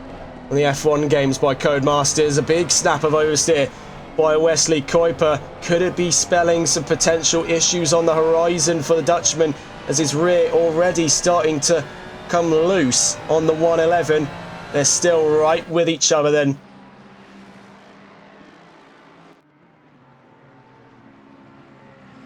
Heading down the Mistral straight, 0.3 of a second, soon to become 0.2. Could it become 0.1 again? It's a cumulative effect. He's only going to get faster and faster and faster as he enters the side draft. 33.5 minutes left to go. Hayden Prodger's putting himself side by side with Wesley Kuiper. Where does it land? Out through the curb de Sang. Turn 8 gives rise to turn 9. Prodger's still side by side. Now to the inside. It's contact between the pair of them. Oh my words. Francois Dubon picks up the pieces and takes 5th position. Hayden Prodger drops behind and down to 6th. It was proper hell for leather stuff between the pair of them. You've got to respect the ambition, but it's all come loose there at turn 9. Still on board with Prodger, but he's dropped down to 6th. May have Mason for company once more. Francois Dubon seems on an unstoppable charge for position at the moment. Tyler Vermaak still leads this race towards the halfway mark. Jason Bush only a second and a half away. Diman Ivanov has started losing time to the American. Will find his way onto another podium, make no mistake of that by the way things have been going. But is still losing ground in the championship battle. We're watching now with Francois Dubon. Now, we've seen Hayden Prodger give it a go. Francois Dubon seems another one of those drivers that are almost inescapable for their tenacity to fight for every given position. We've seen Dubon make light work of the cars behind him. Now, how does he go toe-to-toe with an experienced player like Wesley Kuiper? We see a big slide by Hayden Prodger, and the Brit picks up another drive-through penalty dished out, not specifically to him, but picks up a drive-through penalty, and that's another one today. Oh my word, the circuit Paul Ricard doesn't like its drivers just as much as its drivers doesn't like it. That even makes even a lick of sense in modern English. Francois Dubon then is the next fighter involved in this fight for 4th position. It once was Prodger, it now falls on the shoulders of the Belgian in the number 4 Mustang. What can Francois Dubon do to take on Wesley Kuiper? Now, this is a real all-star heavyweight fight we're seeing here. Francois Dubon has already made quite the name for himself in Season 2. Wesley Kuiper has been an omnipresent figure in Season 1 and through Season 2, but he's just come loose there at Le Bousset at turn 9. Makes a very easy opening for Francois Dubon. How does he retaliate heading down to Village? He cannot. Francois Dubon's up to 4th and is charging away as we head through Village. Then to La Tour at turn 12, so he's heading out at turn 11, now into turn 12. Very, very short run on the brakes as he gets through the apex at turn 12, makes the run then into turn 13, the Virage du Pont. Francois Dubon is on absolute fire today. Remarkable stuff from the number 4. Looking around the field at the moment, Kevin Quain in the 706 Mustang. Just looming behind him, that's the 44 of Scott Milbank. He'll be gaining an extra position because Hayden Prodger is taking his run through the pit lane. It might actually be very, very close here. It's not a very long pit lane here at the circuit. Paul Ricard will stay on board with Kevin Quain in what could potentially be a free position for the Canadian in the Mustang. Heading down to the line, it's going to be close. And just ahead there before the timing line goes Kevin Quain up into 8th position. Scott Milbank finds his way up to 9th. Hayden Prodger still inside the top 10 despite that drive-through penalty. The Brit lives to fight another day here, and with 30 minutes left to go, anything is possible. Cutting away then from the 706, let's have a look around the grid to see where our next fights are coming from. James Mason on his lonesome at the moment. Christian Lebay a second and a half behind. Wesley Kuiper nearly 3 seconds up the road. Having a look here, Kevin Quain and Scott Milbank could be our next fight on the table, with Hayden Prodger closing time from 4 seconds as we head through Saint-Baume down towards Le Col at turn 7. Dave Bond looks to do battle here with the number 66 Aston of Marian Stoyanov ahead of him. Bond on his first drive with BMW over the midway mark of the season break here, moved away from the Blue Oval and into Bavaria's finest. The M4 is his new car for Season 2. Wesley Kuiper 1.6 seconds from Francois Dubont. The Belgian has really just took off. It is a ruthless mindset. Had he qualified higher, I'd have no doubts in my mind Francois Dubont could fight for the race win today. But we've seen even crazier things happen this season, so I would not rule it out by any stretch of the imagination. Looking around the field then, here's Kyle Jenkins, the McLaren making his way down the Mistral Straight on his lonesome there. Prine 7 seconds ahead of him, Stoyanov 14 seconds behind. Some drivers just being left behind here. Stoyanov could be vulnerable soon with the BMW closing on his tail. Of course, we mentioned Dave Bond in the 107. The Iman Ivanov, one of two at the moment in the championship fight. Jason Bush's rival ahead of him. And with 4 rounds after this one, still plenty left to decide the championship. At the moment, still swinging in the direction of the American as he looks to finish ahead of the Bulgarian unless something seriously untoward happens in the next 28.5 minutes. Looking at Christian Lebay, last season's champion in the number 119 Aston Martin, hunting down James Mason for a top 5 at the moment. He'll be able to slowly reel in the BMW down the Mistral Straight. You saw he already made 0.2 of a second out through Le Col at turn 7. We'll see exactly what the Aston can do. It's 1.1 seconds, and just hear that sonorous V12 cry.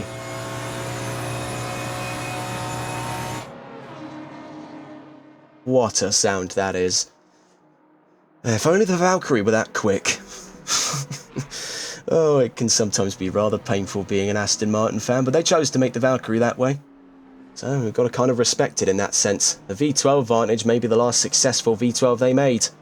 We'll stay on board then with Christian Lebay in this growing fight for 5th position.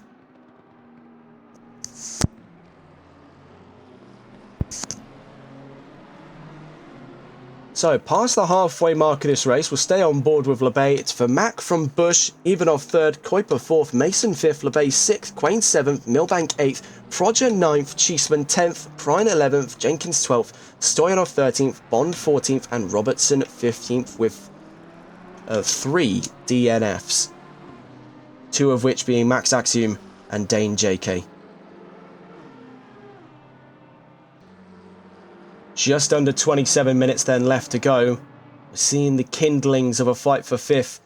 Just slowly concertinaing in between here. When we get to the more technical sections is where the Aston can either gain or lose large swaths of time. The BMW is an incredibly consistent customer when it comes to overall manoeuvrability. It's not that very unstable from which memory serves. It is definitely one of the more go-to picks. We've seen plenty of teams run this car before, plenty of drivers gravitating towards this vehicle, and this is over the long history of TRTN's operations. All the way back to when we were known as TRR, we saw the BMW M4 take competition by storm in its introduction a few years back on ACC. To this day, we still get to see the BMW bring absolute prowess to the field. Right now, we can see it courtesy of James Mason. Pursuing him is the Aston Martin on screen, the 119 with Christian Lebay. We get to see it as well in the Console Endurance Series, of which his final round is on the horizon for us soon. At the start of next month will be the final round of the CES at the Nürburgring Nordschleife. We saw the NLR team run the number 6 car. We even saw Exclusive Esports run a BMW M4, and that really owes to BMW's omnipresent nature in sim racing. Their cars are just second to none in most regards. The level of detail put into them and the data given by M Performance to companies like Kunos Interactive and iRacing for that matter make the BMW one of the most grounded cars to drive in any GT racing game. But one does long for the time gone by in the GT3 World Championships where we got to see more cars a little bit crazier than this one on screen. The big aero, big attitude era of the mid to late 2010s is what gave rise to Aston Martin and Lexus, of which both sit in the top 10 positions today. We see with Christian Lebay, who's firmly now into that fight for 5th position, eyeing up the inside on James Mason now. James Mason is a very hard customer to knock for his confidence. He has really been able to fight through even stranger and tougher battles than this all the way back in Season 1, and he did so with an injured wrist or an injured hand. Memory tends to fade after a certain amount of time, but the point that I'm trying to make is that he had some kind of injury that would have made it either incredibly painful or incredibly awkward to sim race, and he was still churning out fantastic result after fantastic result. Wesley Kuiper drops behind, and I must note as well the sudden disappearance of Francois Dubon. So that does mark our 3rd DNF, and that is something I am genuinely shocked that I did not pick up on, but what it has given is Wesley Kuiper is bid of 4th. Right now we see that battle for 5th as Lebay is side by side with Mason on their run down the Mistral straight. Where does the penny drop then between the two? On our way down towards the Curb de Sung at turn 8. It's going to go in favour of the Aston Martin, but the BMW is not too far away, looking to take it the long way around as we get to Le Bousset at turn 9. What can James Mason do up against last season's champion? Christian Lebay holds his nerve from the inside. It's Aston versus BMW for the last of those top 5 positions. Gunning it down towards Bendor at turn 10. Lebay goes wide. Through goes Mason. Can he swap it back before we get to Village? Absolutely, as we can see very nearly front to rear quarter. He's got a little bit more grunt in that V12, and that's enough to get him to Latour on the inside. They're still going, 2 in all, down towards turn 13. The Virage Dupont. Lebay's back out on top as we make our way around the last corner. Very, very strong stuff. That section is absolute bliss to watch from our perspective here. I can only imagine how much fun that is for those two. Brilliant, brilliant racing from the pair of them, just dancing around Sector 3. It's a almost very graceful motion between these two machines. Floating through the air, they're incredibly elegant from both the Aston and the BMW. And for his efforts, Christian Lebay gets up into the top 5. Now, the question therein remains, can he hold his nerve for the next 22.5 minutes here? With James Mason now barreling down behind him. The BMW is no slouch. While it was outgunned for the most part by the Aston, it's got the advantage of slipstream now, which can absolutely play into Mason's hands here in a role reversal of last lap. Let's see what happens as he pulls a 0.8 of a second gap. Christian Lebay might have just saved himself there from the BMW. He opens it up to a second, so he's out of the slipstream. That is well held. Very, very well done move there. I highly doubt this is the end of it. James Mason will be already thinking a way to try and find a strategy to get back to Christian Lebay here. He's still got 20 minutes to make that possible. We've seen even crazier stuff occur in less time, so do keep a close eye on these two. They're down through turn 9 out now at Le Bousset. Still looking at that front row, so this collaborative plan of theirs slowly coming to fruition. Jason Bush hasn't lost significant ground to Tyler Vermaak since the race start. It's always been in and around a vital 2 to 3 second gap. Right now, it's at its lowest we've seen since the race start at 1.4 between the South African and the American on the front row. Behind them, Diman Ivanov, last round's race winner. Due to that penalty given to Vermaak, could it be redemption day then on the horizon for the South African in the number 94 leading the charge, being Tyler Vermaak? Will it be double trouble for Jason Bush, or will it be double trouble for Diman Ivanov? 2 in a row for the Bulgarian. We've got 3 cars, all different fates hanging in the balance here at round 6 of the championship, and with just under 21 minutes left to go, we will find out by the end of this day who comes out on top in our first ever running of Le Castellet.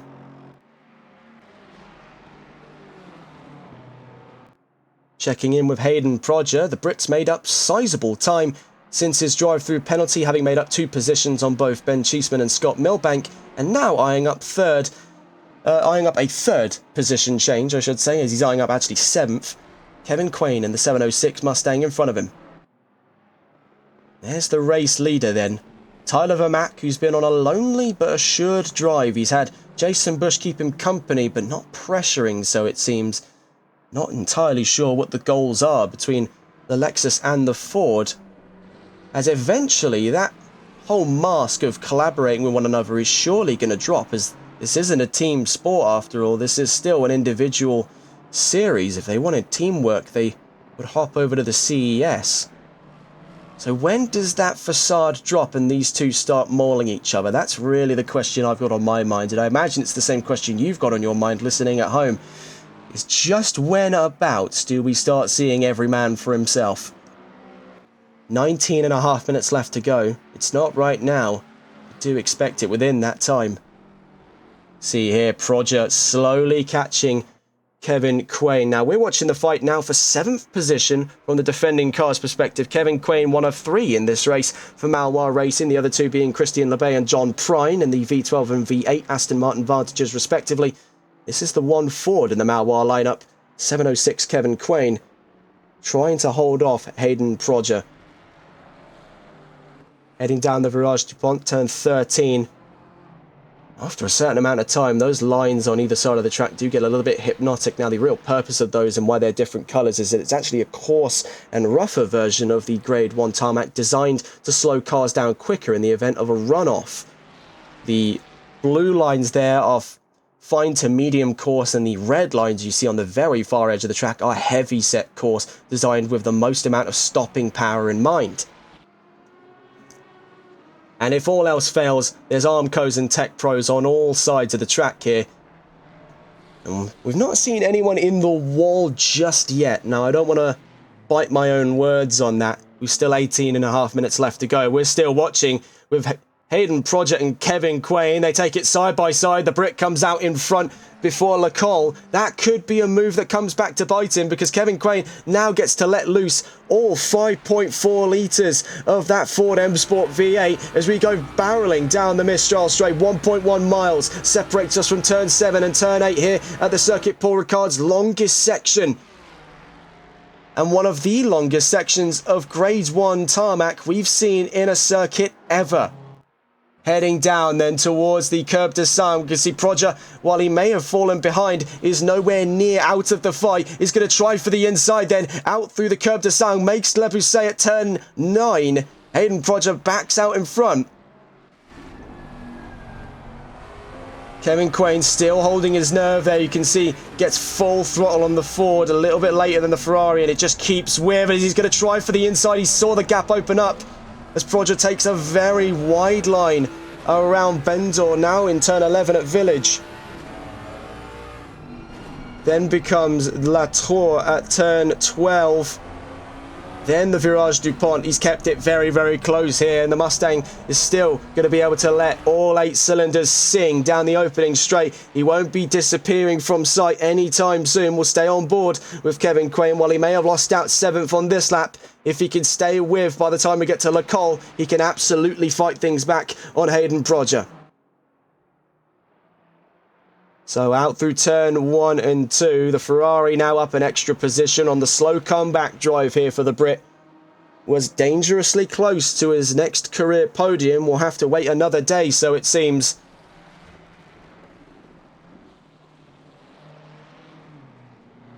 Heading around Saint-Baume, turn 5 and 6. Then becomes Lecole, turn 7, gives rise to the Mistral straight. V8 versus V6, but a bit of a dodgy entry is going to give extra length there to the gap between himself and Proger, but that quickly minimises as already down on the throttle is the 706, 0.5 of a second. The timer is starting now, 0.4 of a second. It might just be a little too late for him, 0.3 of a second as we get down towards the Curb de Sang. Turn 8 is very shortly upon us here, and he's just too far away to make it side by side there. Out of turn 8, gets on the throttle earlier than Proger, but Proger carrying more momentum is keeping that gap open and lively. Out through turn 9, Le Bousset, big step on the oversteer by Hayden Proger. He's done very well to keep that car under control as we exit turn 9 and into turn 10.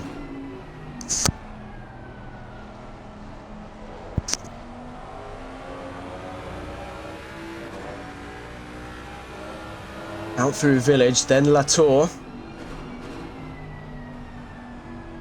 You see, it goes in sort of neither which way for these drivers. Both of them have very good understanding of Sector 3 and their cars are working well within their means. Now as we head out of the Virage du Pont, turn 13, it stays at that pivotal 0.6 of a second gap. Now he's really going to need to find something over the course of the next sector, coming out through Sector 1 and into Sector 2, down the Mistral Straight. He's really going to need to find plenty more time because as we saw in that last lap, it just wasn't enough. You can see that mindset already weighing heavy on Kevin Quain because he was 0.4 of a second away from Hayden Prodger as we enter Saint-Baume. Turn 3, now turn 4. What kind of gap can the Ferrari pull here? We know the mid-engine cars are always going to have a pinch more in the cornering department, especially up against the heavyweights at Ford and BMW. We can see there just an awkward line through turn 5 and 6, gives rise to turn 7, and he's just too far away to make it count. Kevin Quain's going to have to get comfortable with 8th position for now, with 14 minutes left to go. He's going to reel in Hayden Prodger, but as we saw in that last lap, where it wasn't close enough when he was under a second, what chance does he have when it's over? Looking around the field then to see where our next fights are coming from. Dave Bond and Marian Stoyanov now having swapped position, with Bond up to 14th, Stoyanov down to 15th position. Wesley Kuiper finds himself on his lonesome here in 4th position, just too far away to find his way to 3rd. He's 19 seconds from Diman Ivanov, teammate of Marian Stoyanov, who we just reported on earlier. And Christian Lebay 3 seconds behind Kuiper makes the back of the top 5 for now and is a comfortable gap away from James Mason. I really got to say it is quite gutting to see that Francois Dubon's out of this race. It looked an incredibly hopeful drive for the number 4 today. We're watching in a moment for the fight of 11th, Kyle Jenkins versus John Prine. Aston Martin versus McLaren. The 22 leading, the 113 trailing, going through the curb to Sang. That was very close and a bit of a knock there for John Prine. Jenkins finds his way onto the lines. And there, the stopping power demonstrated by the course lines here at the circuit Paul Ricard. He's been very, very lucky not to find his way to a barrier. James Robertson's going to come and pick up a position by the looks of it. He's properly burned those tyres out. Looking up front, we're going to have a look. Of course we're going to have a look, because I've been told now that facade has dropped. Now, we said about 7 minutes ago, whenabouts do they stop playing around with one another here and realise it's every man for themselves? I think it's right about now, as the minutes start to become finite. Jason Bush is challenging Tyler Vermaak. He's handheld him through this race at the moment.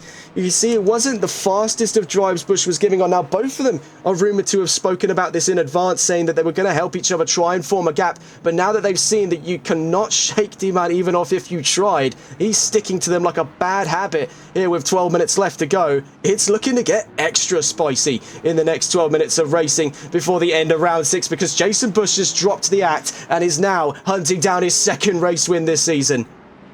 We'll stay on board with the American then as we go down towards turn 1 and 2 in our first in the fight for first place today. 0.5 of a second. Now, we know both Ford and Lexus find themselves in very equal regards for straight line speed. The Aston Martin, if it can get any closer, will be able to reap the benefit of such fantastic slipstream. As we head down the Mistral Straight, you can see the twin Aston Martins there, Stoyanov and Ivanov, briefly crossing roads. 1.4 seconds away, though, from Jason Bush. We'll stay on board with the American as we go down the Mistral Straight. It's 11 minutes left to go. Vermaak is vulnerable. Bush has now laid the message down on the table here. If you want that race win, you're going to need to fight for it. The Lexus is absolutely barreling down the Mistral Straight now. He was in the slipstream of Tyler Vermaak, who now holds the inside of the course as we head down towards the Curb de Sang. Cuts off the American from trying to go side by side. Jason Bush looks to take this the long way around by the time we get to Le Bousset. No, not the case, as he's had to slot back in. Vermaak has read that message loud and clear. Out through Le Bousset, it's barely anything between the two heavyweight cars, Ford versus Lexus. As we go around Vendor at turn 10, then Village at turn 11, Bush runs it wide. That slowly invites Ivanov into what could be a very, very exciting final battle for this race. Heading down towards turn 13. Vermaak from Bush. They're just held up a little bit there by Kyle Jenkins, or it could even be some free slipstream there. No, Jenkins holding to the left-hand side of the track. It was just a little too close for comfort between the back markers and our top three. Go barreling down towards turn 1 and 2. Vermaak versus Bush. It's back to the story of 2 for now. But I believe after the Saint-Baume section, we could see the Aston Martin again. We could see Diman Ivanov briefly held up by Kyle Jenkins, but that gap still resides just north of a second. So he's down for now, but never out. Out through Saint-Baume, Vermaak and Bush on differing lines here. A very interesting study between the pair of them. How do they tackle this technical section of the track before we go hell for leather out through turn 7 at Le Col? Gives rise to another mile of FIA Grade 1. Who comes out on top then on lap 26? It's 9 minutes left to go. Following on with Jason Bush. He's in the slipstream, slowly reeling him in. Going. He's still there with him. Going. Nearly front to rear quarter. Going, and he's backing out. We could see he held off. He lifted the throttle as he was about to pass Tyler Vermaak. Does he know something we don't? Heading through turn 8, I think it was that trying to go side by side through there is an incredibly and sometimes unnecessarily difficult endeavour that would have invited Diman Ivanov, his championship rival mind you, to come and have a go for a very easy glance of the position he's holding close. And going down into Bendor at turn 10. That was an incredibly lofty send by Jason Bush, and it makes it side by side with Tyler Vermaak as we go running around Village at turn 11, now to Latour at turn 12. Vermaak re-emerging in the lead of this race, though, on what looked like a very near sight of his loss of P1 in this race to Jason Bush. And Diman Ivanov now makes it three's company. It's Lexus versus Ford versus Aston Martin. Who emerges then? Will it be double trouble for Jason Bush and Diman Ivanov claiming their second career wins? Or will it be Tyler Vermaak's redemption day after the Circuit of the Americas? There is some real gossip to this story today. A lot of tension riding on the line then. Two championship rivals here in Season 2 reunited on track. Right in front of them then, a driver hunting down redemption from the Circuit of the Americas round. A lot of emotions amped up in this top three, and with 7.5 minutes left to go, what a treat we are in for then as we return to the Sunday League after a week's hiatus. It's like we never even left. What a treat we're in for today then. Bush trailing on Vermaak behind them, just a little too far away to gain as much effect is Diman Ivanov. Jason Bush right with Tyler Vermaak at the moment, pressuring the South African for position. He's going to try and take it side by side here. Hopefully he doesn't lift off this time around. He's close enough to try and make this two's company. Down towards the curb to Sang we go at turn 8. What is the going rate here for Jason Bush as he chases out alongside Tyler Vermaak? Now to the inside at Le Bousset at turn 9. Lets Vermaak run himself out of road. Ivanov's right with. Bush goes up into the lead of this race. Out of turn 9. Up towards turn 10 we go. Vermaak gets a big stab of oversteer. The Aston Martin hunting him down for second place. This is incredible stuff. I've never seen the like. Heading out through turn 11 becomes turn 12. Jason Bush now promoted to the race lead. We're watching now from behind. Vermaak v Ivanov in the fight for second. Let's quickly get on board then with Tyler Vermaak. Now finding himself in a precarious spot. He's led the majority of this race, but with 6 minutes left to go, he finds himself not only missing out on that top step, but potentially even missing out on the second step. He's in a defending fight now against the car right behind him, but he's also in the offensive fight for first place. Where do you look when it comes to a fight like this? Out through turn 1, in through turn 2. Now next to turn 3 and 4, forced ever so slightly backwards. Ivanov clawing at the position he holds so close to him now. In towards Saint-Baume. Turn 3, now turn 4, now turn 5. Ivanov's right on top of the Mustang. But here is where he's really going to be able to gain a lot of time back. And as he's not too far away from Jason Bush, who's just a second up the road, it's going to really need to be lick the stamp and send it here to get himself back into the fight for the lead. We're still watching on board then with Tyler Vermack. We're going to try and get on board here with Diman Ivanov. If we can scroll around and catch him just before he gets side by side here with the Mustang. Here is the Aston Martin, Diman Ivanov.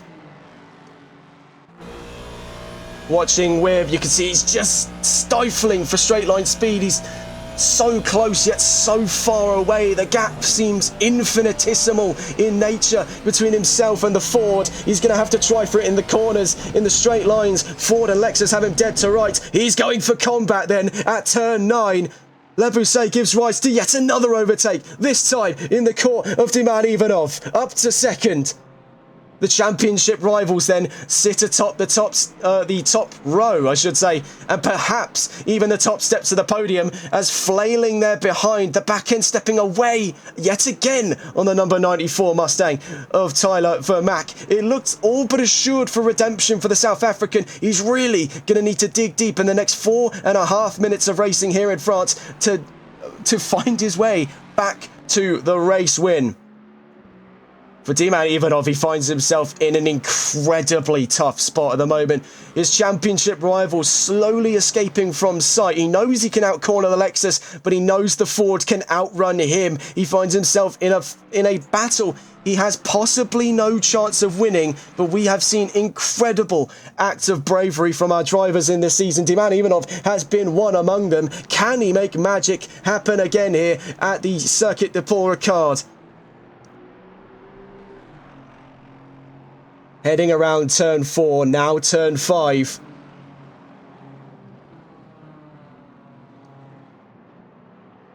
What a performance we're seeing from Jason Bush. It could be his second race win this season. The Stars and Stripes could prevail here in Le Castellet.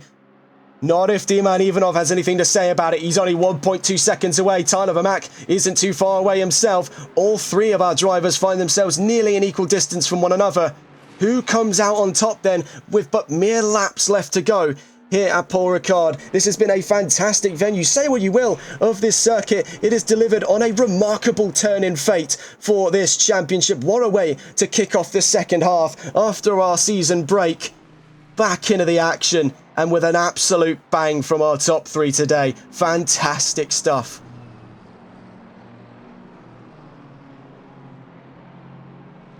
.1 seconds the gap between Bush and Ivanov. Having a look around the grid to see where our next fights could be coming from very quickly as we stay on board with our top 3. Bond and Stoyanov are very close here. The Aston briefly holding 13th. Bond retaking that. Ahead of them is Jenkins. It could be a 3-car fight as they make their way out through Village for 12th position. John Prine further up the field in 11th is far away from the action behind him. We do want to try and keep a close eye here. Ivanov opens the taps here. He's 1.6 seconds up from Tyler Vermack, who holds the fastest lap of this race. Jason Bush is 1.4 seconds up the road. If we get an update on those times there, it's just dropping away on both sides. So they could find themselves in a very, very last second squeeze onto that last lap of this race. Checking on board for but a moment before we check in with the back of our pack here. And let's go on board with the fight happening all the way at the back of the field. You can see Robertson, Stoyanov, Bond and Jenkins. 4 cars in all fighting for 12th. 1.5 minutes left to go here. We're watching very quickly with the twin BMWs, Dave Bond and James Robertson.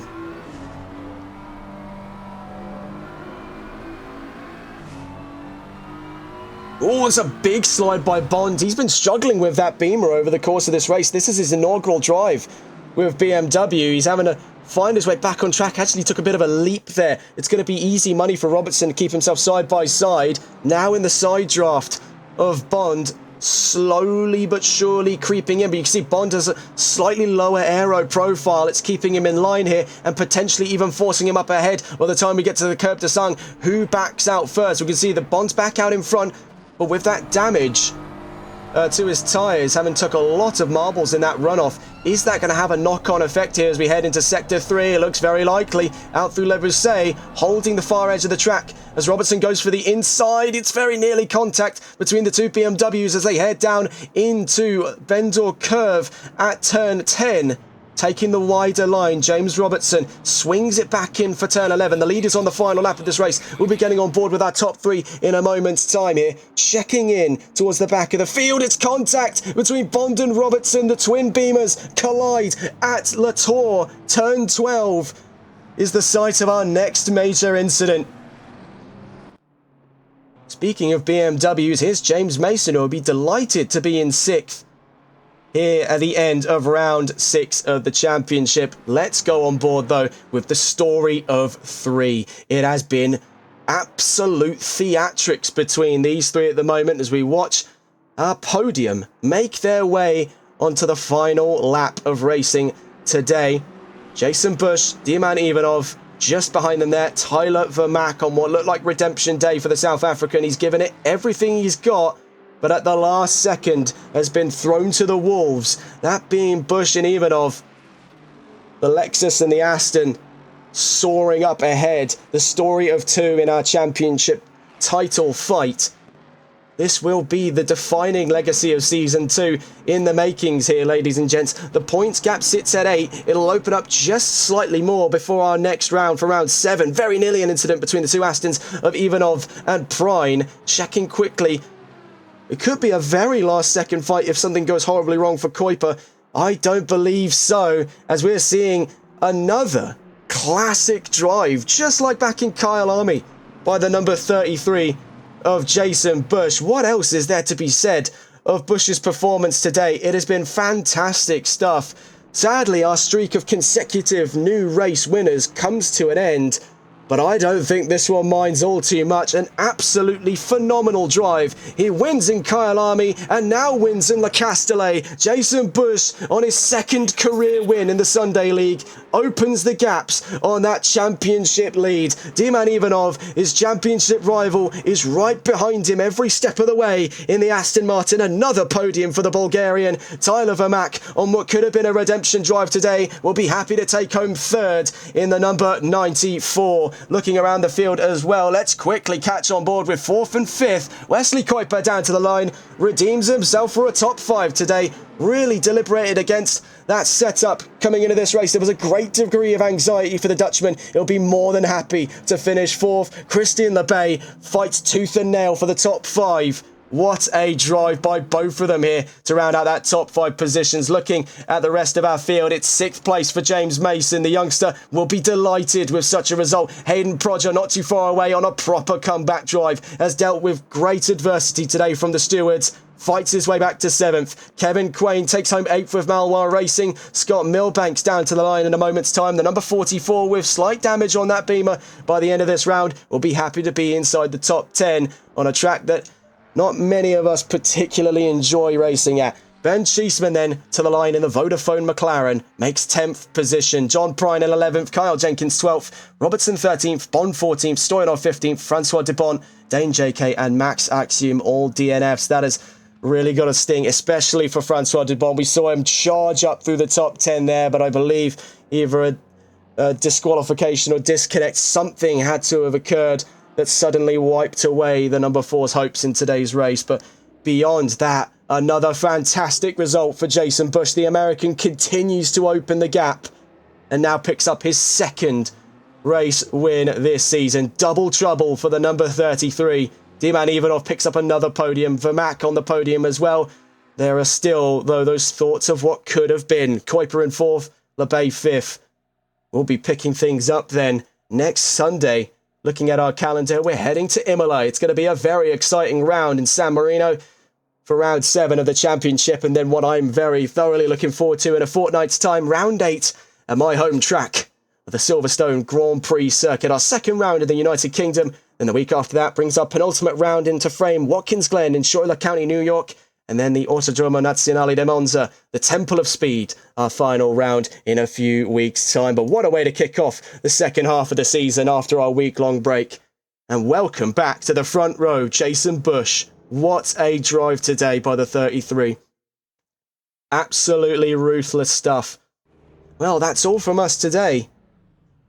And really, that was quite a fantastic race. I'm wondering what you in chat think at the moment. It has been really quite remarkable stuff today. Now, there's obviously that divisive opinion that everyone has about the circuit Paul Ricard.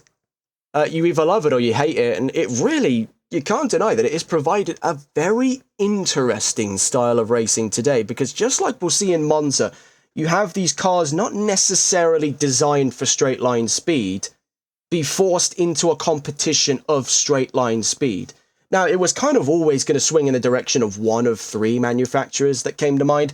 One manufacturer I maybe wasn't expecting to see but is pleasantly surprised to is Aston Martin on that podium. The V8 from Mercedes is an kind of jack-of-all-trades engine, and in the time that I drove it, I never found that it could extract anywhere near the straight-line speed necessary compared to its contemporaries in the front-engine category like BMW and later Ford. But I'm pleasantly surprised to see how things went for Aston Martin today. What a result then. Well done to everyone on the podium, and well done to every driver who can make it to the checkered flag. And consolations or commiserations? Our condolences to those who DNF'd in this race over thoughts of what could have been. That's all, though, for round 6 of the championship. You'll be joining us next Sunday, not Saturday. Getting ahead of ourselves there. We will reveal our schedule for the next week coming. Next Sunday, of course, round 7 of the championship. The week after that, you're getting double trouble. You're getting Sunday League. You're actually getting triple trouble if you're in a VSR as well, because VSR Season 8 kicks off on April 30th. And we're in for the second from last round at Silverstone in the Sunday League. And the day before that, the finale round of the NLRL Console Endurance Series. Do keep a close ear to the ground here on TRTN. Don't go anywhere. It's going to be a very interesting next month coming into May and coming into the end of April as well. Things are going to be fantastic every Sunday evening with the Sunday League back in full swing. That's all from us here on TRTN. Have a wonderful rest of your evening. Take care and good night.